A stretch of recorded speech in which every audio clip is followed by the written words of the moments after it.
الناس تصحى من النوم تقول يا فتحي عليم، وجوزي يقول لي هتاكلينا ايه النهارده. كان عندي نص كيلو من اللحمه المفرومه جايباه عشان اعمله كفته، طلعته وحطيت عليه بقى بصله كبيره تكون مفرومه ناعم. عصرت نص كميه البصل بس من الميه، ومعلقه صغيره من البيكنج باودر، وحطيت بقى التوابل بتاعتي ملح وفلفل وسبع بهارات، ونص معلقه من البابريكا، وربع معلقه كمان من الحبهان واللورا المطحون.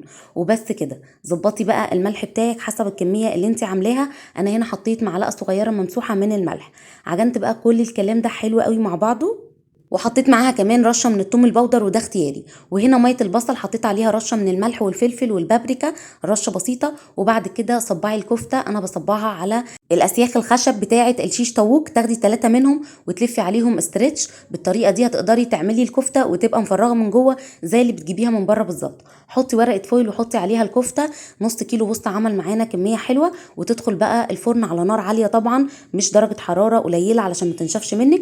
بتاخد بالظبط تلت ساعه. خرجتها، حطيت لها بقى الفحم، وحطيت عليه معلقه من السمنه اللي نزلت من الكفته او الدهون اللي نزلت منها، بتدي ريحه حلوه قوي قوي. وبصوا بقى من جوه مفرغه ازاي. والسر في الاسياخ اللي انا قلت لكم عليها، لفوا حواليها استريتش، حطوا حوالي 3، هتفرق معاكم جدا جدا وانتي بتصبعي الكفته. عملت جنبها رز بسمتي، وعملت طحينه وسلطه خضراء. واهم حاجه عشان الكفته تنجح معاكي يكون عليها مش اقل من 100 جرام دهن.